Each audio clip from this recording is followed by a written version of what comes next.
You say nothing can justify crimes such as those of September the 11th. But then you say we can think of the U.S. as an innocent victim only if we adopt the conventional path of ignoring the record of its actions and those of its allies. So it's not, U.S. is not an innocent victim. There are no innocent according to you. There are no so it's a guilty victims. victim. It's a guilty victim. Like every victim So it had in the this world. coming to it. No, that's your inference. The fact But that's that the inference that people get from reading what you've said. if they are totally irrational. If we're a rational... lot of irrational people out there. Then. I can't help that.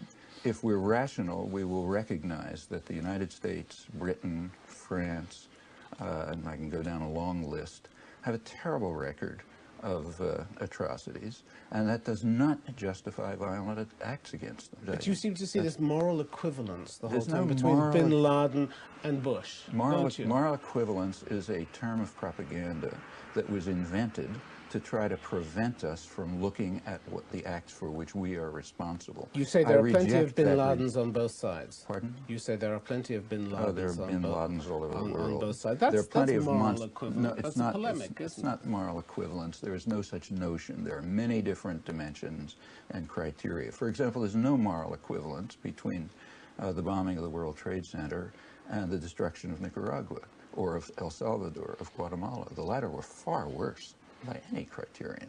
So there's no moral equivalence. Furthermore, they were done for different reasons, and they were done in different ways. There's all sorts of dimensions. But why, when the U.S. is considering what to do about this, do you always go back to past? Not past, crimes. Present. Proceed. Well, Present. you mentioned Nicaragua. I mentioned that because it's uncontroversial, since there's a World Court and Security Council resolution. But I can take cases, since it's uncontroversial, that's a good example. I mentioned these cases. Are you kicking the U.S. when it's down? No, I'm asking that we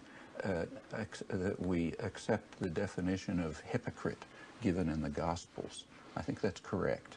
The hypocrite is the person who refuses to apply to himself the standards he applies to others. I don't think we should be hypocrites. To what aim do you do this? To what aim do you wish to point this out? Because I think we should try to rise to the level of minimal moral integrity.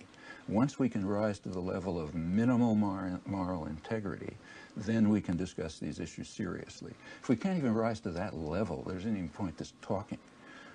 Minimal moral integrity requires that if we think something is wrong when they do it, it's wrong when we do it.